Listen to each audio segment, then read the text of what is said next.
So everyone, thank you for being here. Again, my name is Holden Andrews, and I'd like to welcome you to today's webinar. We will be finding diversity data.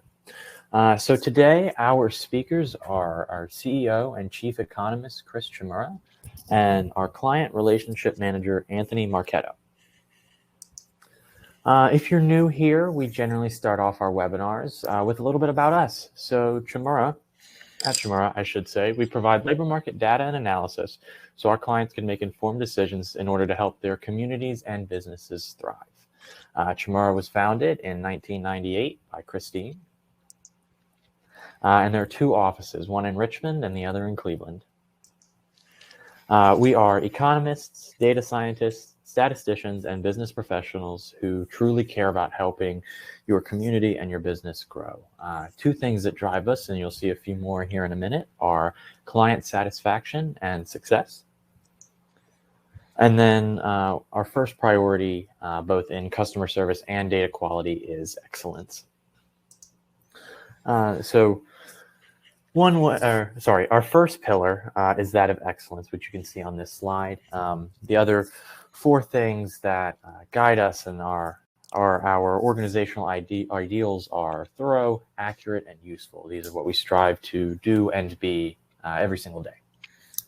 And so one way we truly try to exemplify these values is through our weekly economic update report.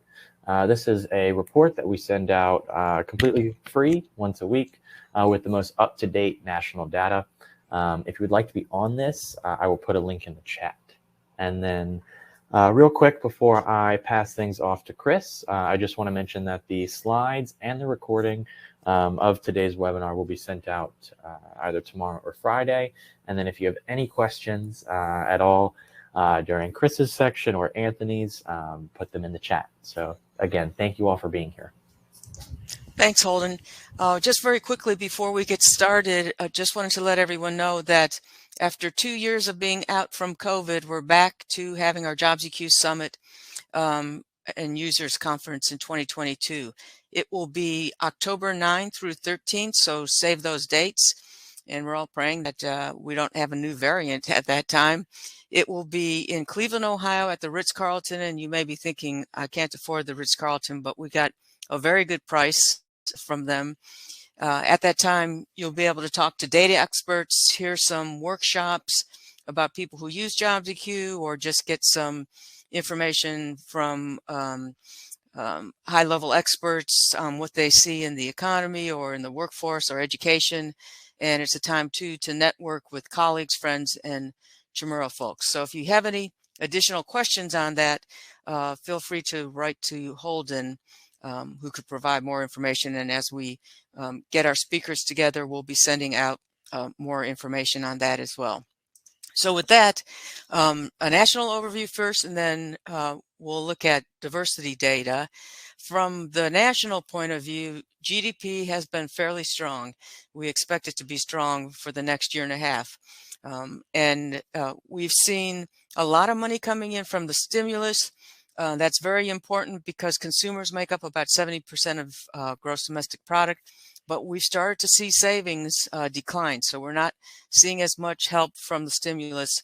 The Omicron variant is on the decline. Great news, but it had an impact on we expect that it had an impact on first quarter GDP growth.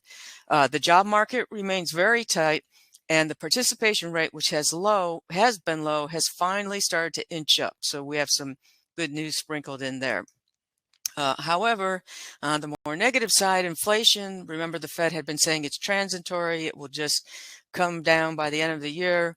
It's clear that it is not transitory and it's going to be with us longer than this year. So then after that, Anthony will be talking to you about finding diversity data.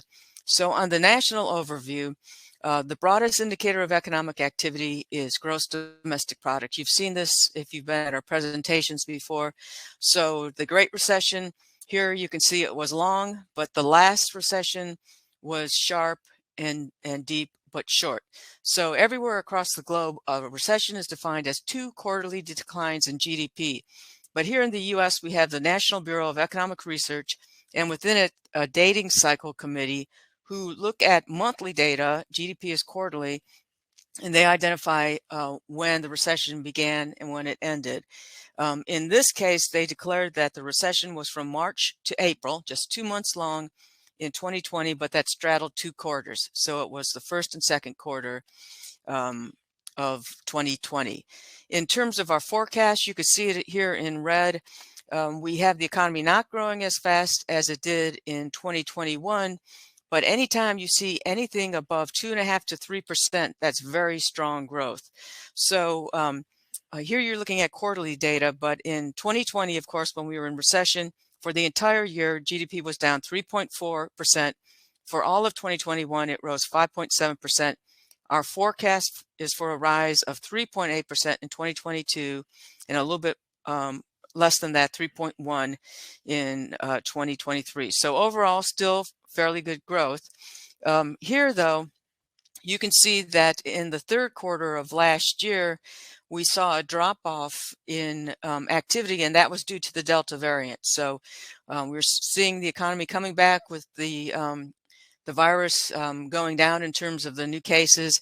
The Delta variant started to spike, and as a result, the economy slowed. More people stayed at home.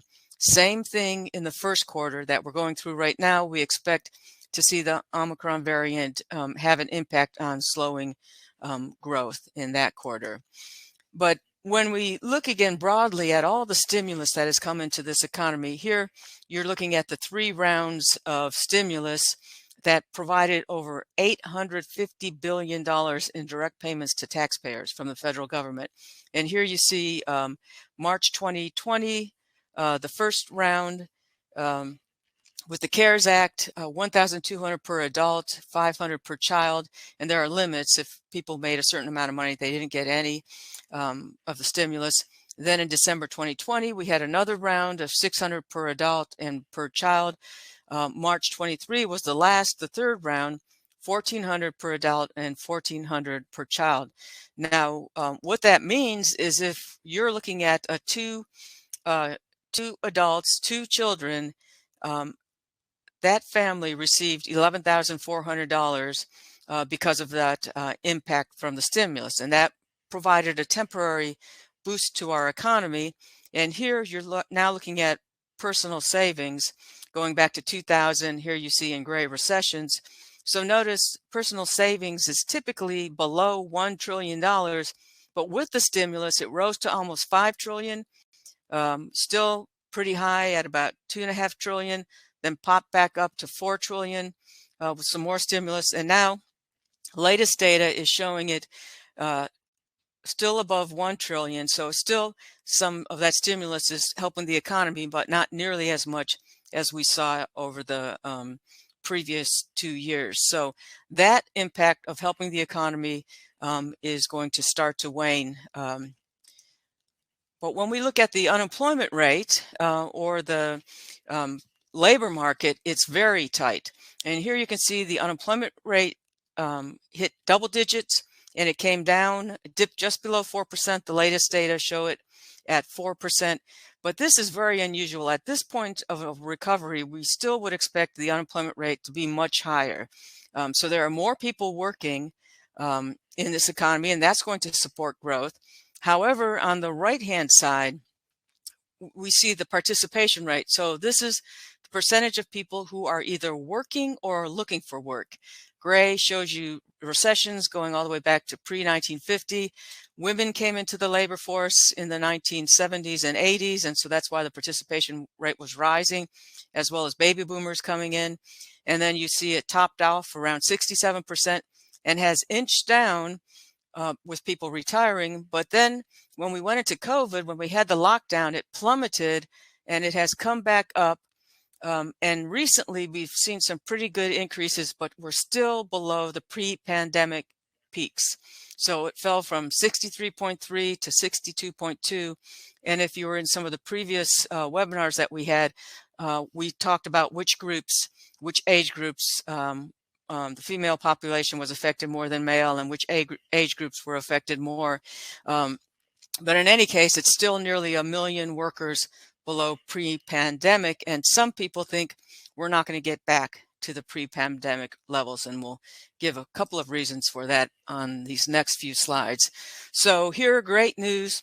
These are COVID cases in the US. The latest data that I had as of yesterday was February 19, and we were down to 58,000 new cases, which is the lowest level that we've seen since October 2021. Still not as low as we had back in the summer of 2021, but we're getting there. So that's great news. As we start to see more people, COVID going down, more people should start to come back into the economy.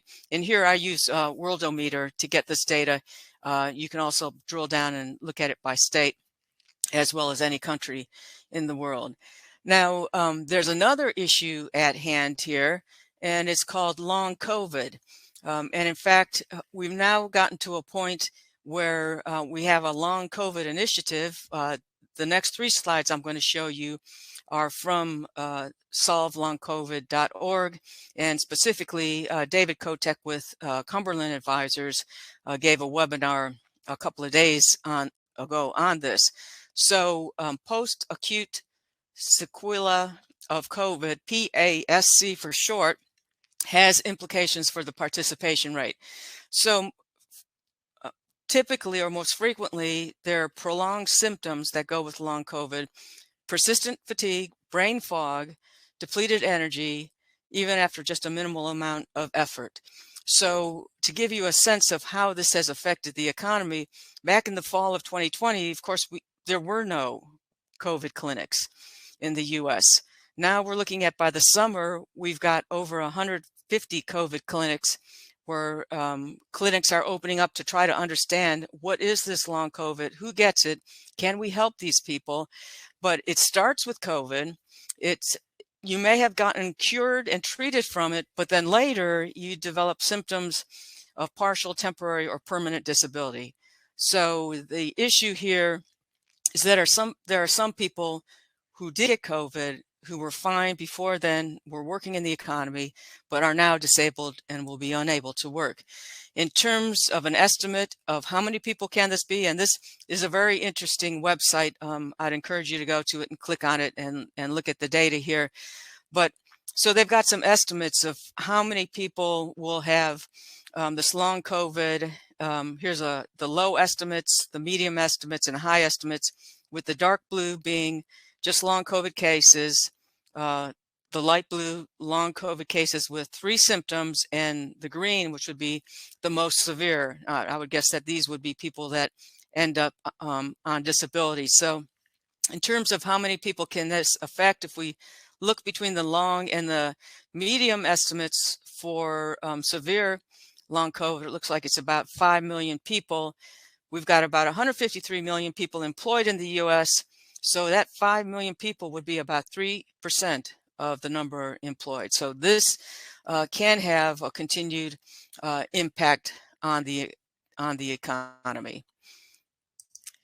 So long COVID is another factor now that could be contributing to this low participation rate that you saw on the previous slides. But again, encouraging that at least over the last couple of months, we have started to see the participation rate increase.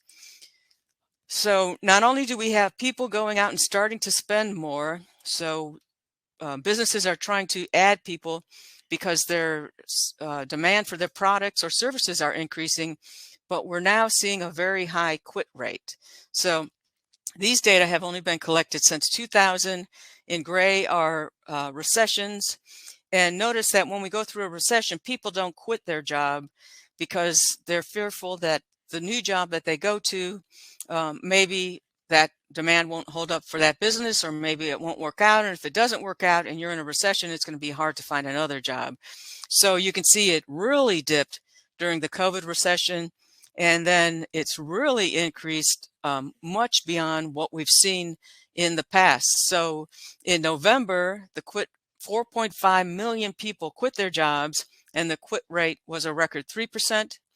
And in December, it's dropped a little bit to 4.3 million people, and the quit rate fell to 2.9%. So not only, again, we have increased demand for our products and services, but people are quitting their jobs and finding new jobs during the post-COVID recession.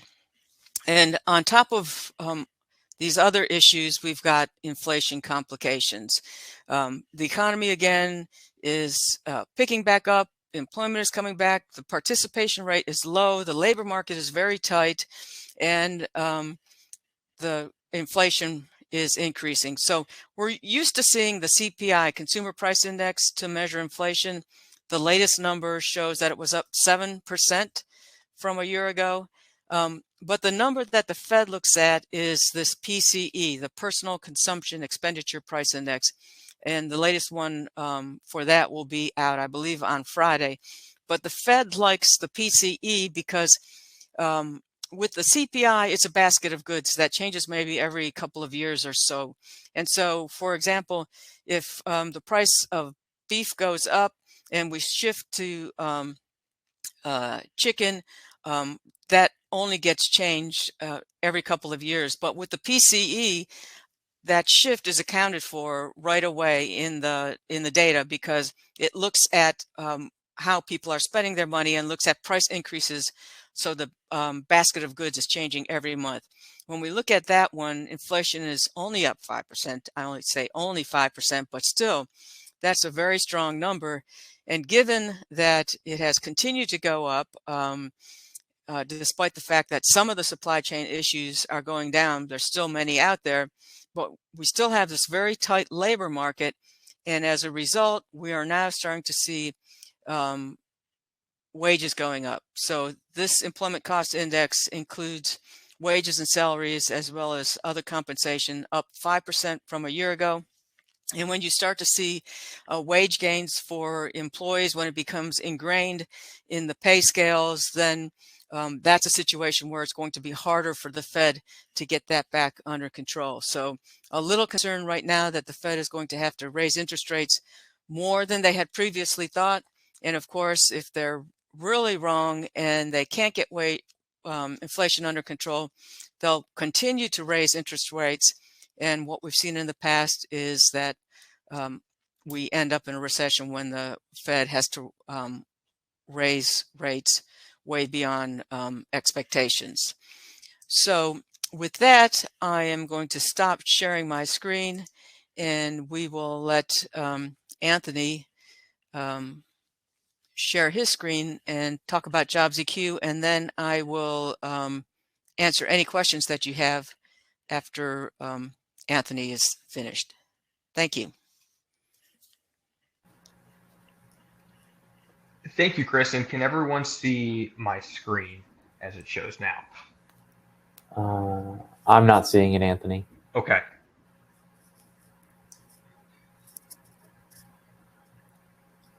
Can you reshare it? Yeah, and how is it displaying now? Okay.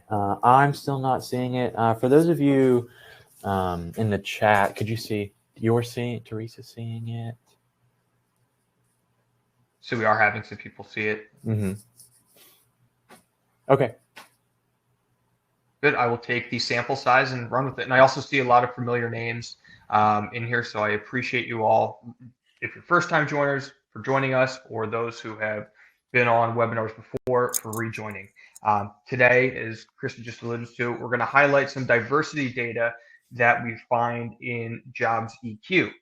So here on the All Tools page, we'll notice all the JobsEQ analytics, but the one thing that we are going to focus on first is the occupation diversity analytics. Some of you may remember it being called the occupation characteristics analytic, but it has just recently been changed, and we will dive into the data behind it.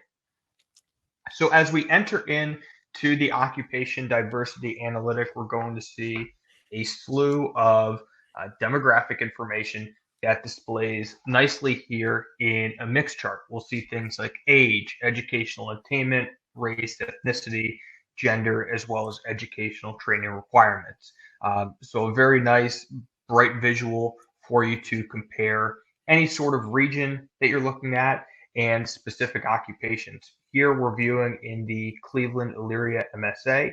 We're looking at all occupations that are available to us. If you want to get down to anywhere from a 2 to a 6-digit SOC level, you have the ability to do that. And right now we're just looking at percentage of age, educational attainment. This can also be displayed in a bar chart format where we will get the total quantity of data here. If you notice next to any of the items, we see 3 dots. These data are exportable, much like any data that you see in JobsEQ, where you would typically see that blue export button. This gives you the display of whether we want the image, an EMF, PDF, or the raw data to Excel. That is something that we can do here as well. A nice feature about this as well, not only can you view this as a chart and talk about the diversity data that we find here, but it allows you to look at it in a table format and drill a little bit deeper into the data behind it.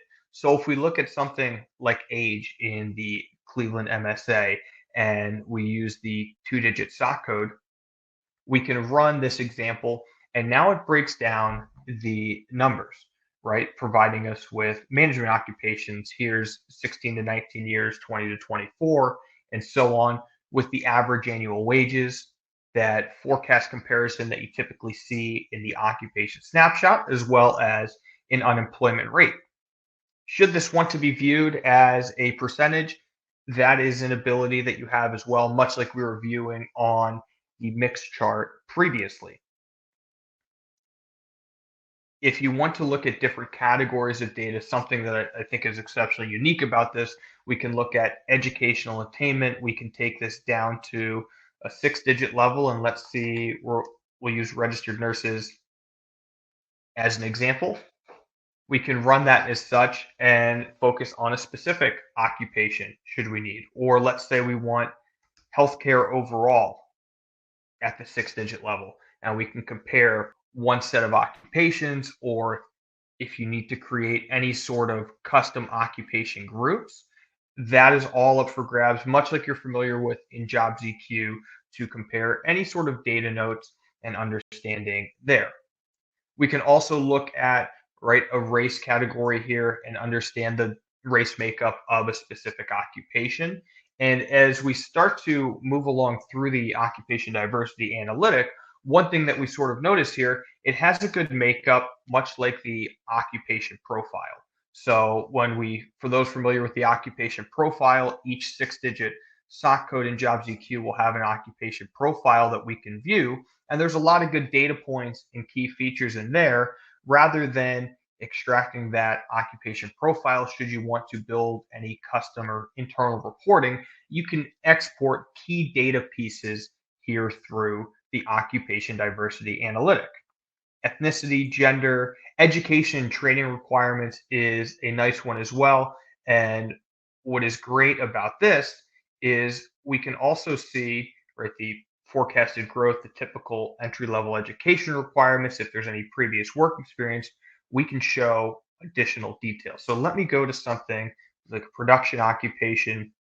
We will run that as an additional detail here as well. And we can now see any sort of typical on-the-job training requirements, if there's any short-term, the occupations that are listed, and what are the numbers associated with those that we can all see here through the occupation diversity analytic.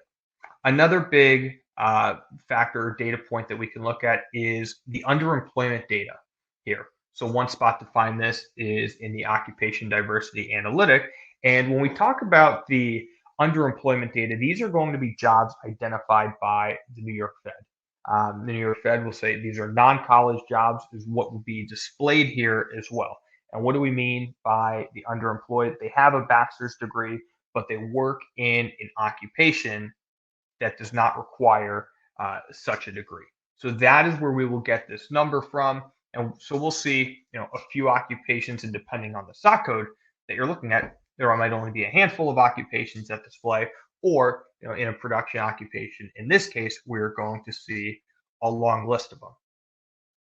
Again, for the region sort, we're looking at the MSA level. We can go down to a county, zip code, look at this at a state level as well.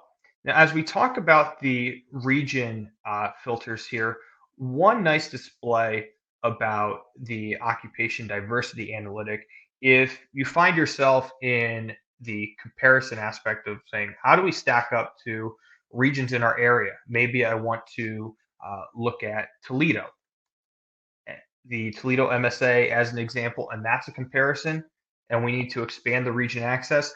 This matches up really nicely and tells us pretty quickly, how do we fall in line with Toledo? Do we need to look at age? Is that something that is a big factor when we look through any sort of workforce recruiting, or if site selectors have an emphasis? Do we need to focus on the training pipeline? How educated is our workforce in certain areas? This can stack up nicely. Now, maybe we need to look outside of our region. This is where it comes into play, and maybe we compare ourselves against Dallas a lot, and maybe instead of Toledo, we're in comparison against Los Angeles. So we want to compare ourselves to these labor forces as well, and really get a good grip on how do we stack up and how diverse is our workforce compared to another's. So this can all display very nicely here to focus on in the occupation diversity analytic. Another key area and some newer data in JobsEQ, we talk about the workforce that's at hand now, but maybe we want to look at the potential training pipeline, and we can view that training pipeline through any sort of graduates that we might expect to enter the workforce. I'm going to take you all into our Data Explorer analytic. And if any of you have been on a JobsEQ call with me before, you might hear me describe this as the DIY tool, the do-it-yourself table builder in JobsEQ.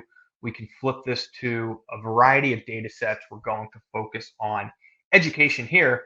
And let's look at the state of Ohio as an example.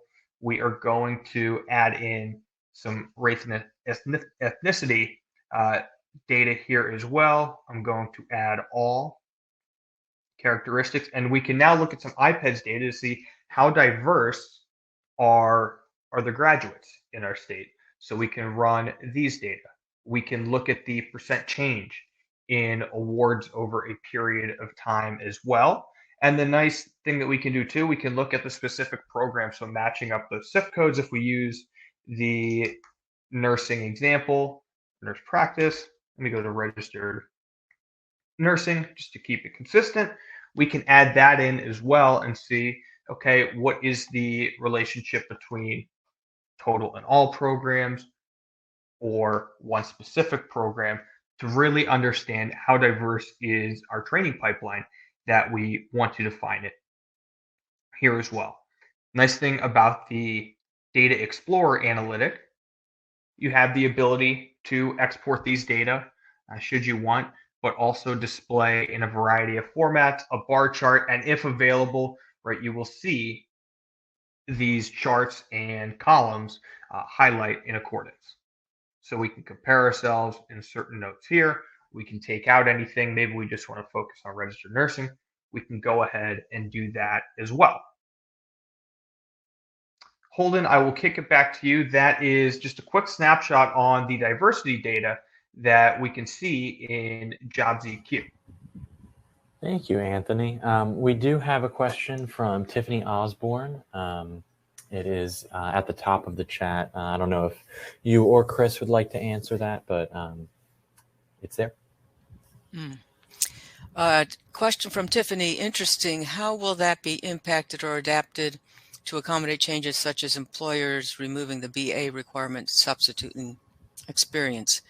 Well, that will come in, and we'll see that over time as we look at the skills or the education requirements of the occupations, but it'll take probably a year or two for that to float in. But interesting, we wrote a blog on that, and Holden, I don't know if you could find it quickly and put it in the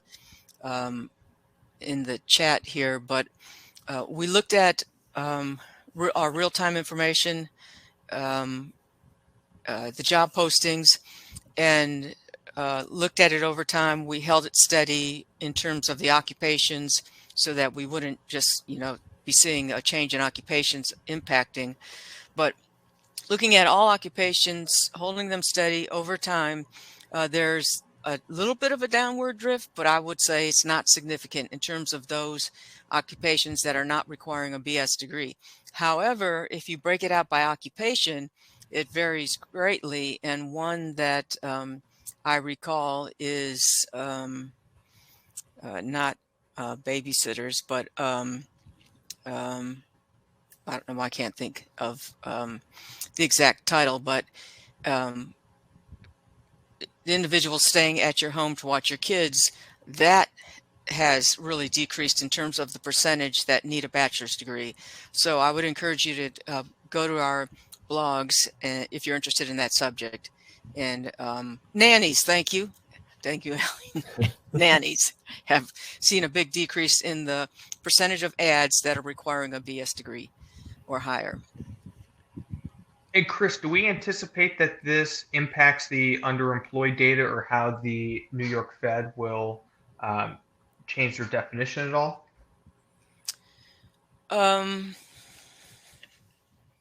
I'm not sure how that might impact how the Fed is looking at underemployed. You would think that if there's good evidence out there that they would change their methodology. But at this point, I would say the evidence is not significant enough. The Fed is very careful on making sure that they get things accurate and they study them to the nth degree. But in the case of underemployment, I would say that anytime we're in a tight labor market, there are more people underemployed. And when we go into a recession, that will change. So that's somewhat cyclical. Again, no one's looking for a recession or calling for a recession that I know of, but there's certainly a lot of concern about how much is the Federal Reserve going to have to increase interest rates in order to get inflation under control. And oftentimes that leads to a recession. So in the back of my mind, anyway, I see 2023 as perhaps an alternative scenario being slipping into recession, but that's not in our forecast yet. And yes. Tiffany, one thing to note too is, and Chris had alluded to with the blog written, RTI, or real-time job posting intelligence, is a great way to look into the requirements that are being asked of current employers at this time. With the additional search features that are in there, you can filter out certain requirements if they're asking for a specific degree on there, or if they're not in that case as well. And one other note on the underemployment too, the MAPS analytic is another spot where those data can be viewed. So doing that at the county level to take a look into your local labor shed. Yeah, so Cindy is saying my 401k has been on the downturn for several months. Is that a sign of future recession? So oftentimes, yes, we'll see a decline in the stock market preceding a recession. But as they say, the stock market has forecasted or predicted 9 of the previous 6 recessions. So in other words, stock market decline is not always an indicator of recession. But sometimes it is. We look for other things to happen at the same time. For example, the yield curve inverts the yield curve of the treasuries. So you've got a 3-month, 6-month treasury bill, and then you've got a 2-year, 5-year, 10-year, 30 years in length. And when the Fed starts to push up interest rates, the federal funds rate, the 3-month goes up. And if the 3-month interest rate or yield is higher than the 10-year, that's one of the best predictors of recession. And right now, we don't see that. But that's one thing that I'd be looking for.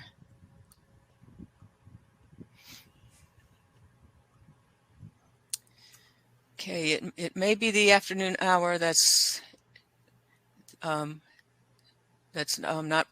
bringing us as many questions as we typically get. Yeah, Chris, Anthony, and I will stick around another minute or two.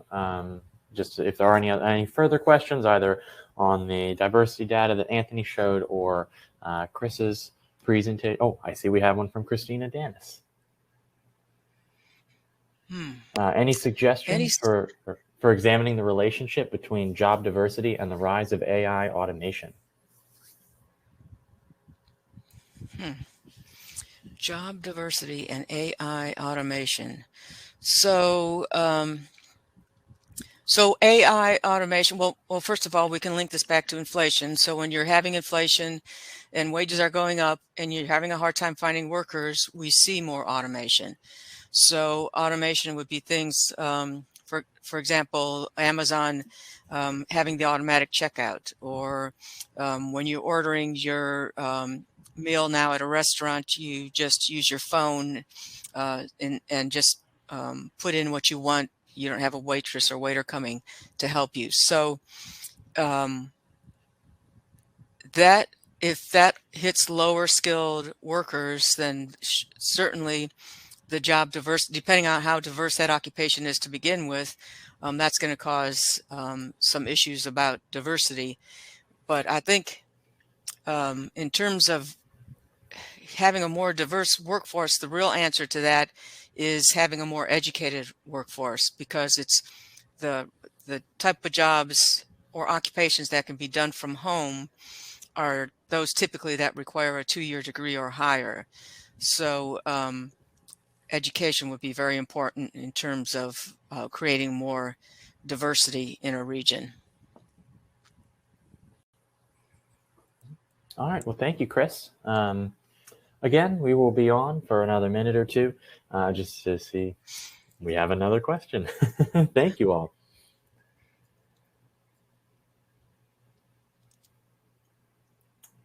Chris, Anthony, Andrew says, what are some high-wage occupations that we have seen being particularly good at matching the diversity of the workforce at large?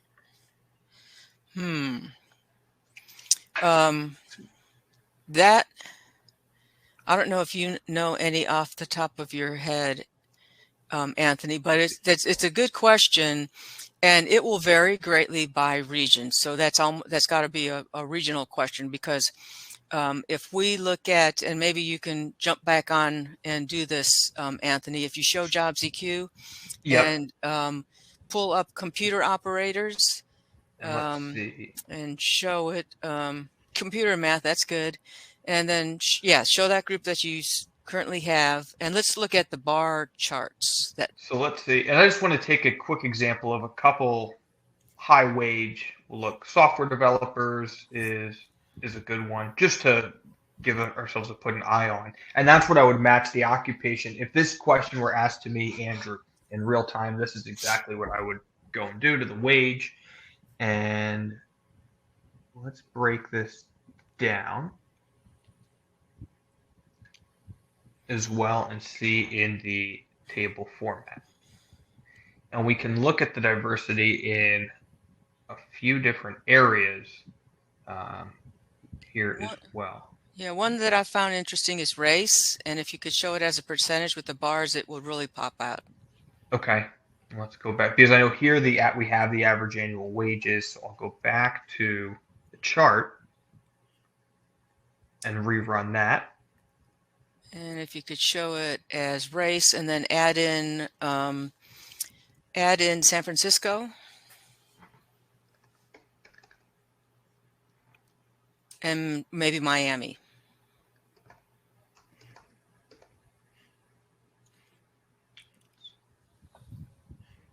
And show race and then show ethnicity. And we can see, I'm going to scroll on Cleveland. This way we should be able to. So notice Asian in San Francisco, and then, as you would expect, not as much in Cleveland or in Miami. And so it's a good question, and it's a regional one. We have another question about demographic challenges with older people, and then the birth rate being down, that's a huge challenge, and it has an impact on our growth rate of the economy. So two factors tell us how fast this economy can grow. One is labor force growth, and the other is productivity. And with the labor force expected to grow less than 0.5%, then that causes the economy not to grow as fast. So as soon as we get over this period of all the stimulus going through the economy in 2024, I would expect the economy to be growing 1.5% or so, just because of our demographics. And I think Brandon's question is for you, Anthony. Mm-hmm.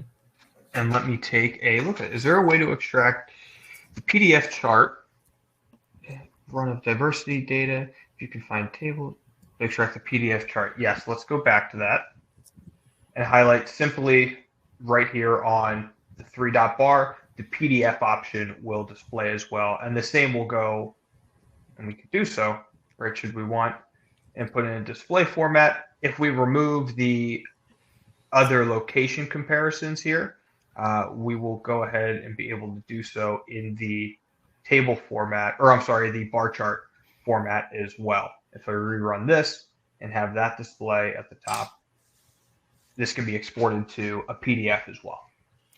And then Andrew is asking if we could compare occupations within a region or the labor force to the total labor force within a region. And that I believe we could do in Data Explorer, which Anthony showed you earlier, where he pulled out the diversity. Yes, the IPEDS data. And yes, one of the data sets that you can filter by is occupation, and add in a variety of occupations in that way there. Again, on the table format, something that you can view here. In addition to that, break it down to a 6-digit level, or create any sort of clusters for those out there that create custom occupation groups. If you would create the custom occupation group and run it in here, you would see a similar display telling you the makeup of that as well. And then, Chris, there's a question for you. Yes. So what's your view of the labor force participation rate as Omicron wanes and savings drops? We would expect it to come back, to start to increase, with people feeling more safe to get back into the economy, and not having the savings anymore to have an extended work from home time. And with wages going up, that should help as well, bring people back into the economy. One of the big questions now, though, is that long COVID. How many people will become or be on disability because of long COVID? And we do have disability data in JobsEQ in the demographic section. That is, what percentage of individuals in a region are disabled. Mm-hmm. All right. Well, I don't see any more questions in the chat. I just want to thank everyone for being here today and for really engaging with the webinar and the content. I hope it was very helpful for all of you, and I hope you have a great rest of your day. Thank you all. Thanks, Brandon. Yep. Thank you all. Holden. Of course. Thank you all. Bye. Mm-hmm.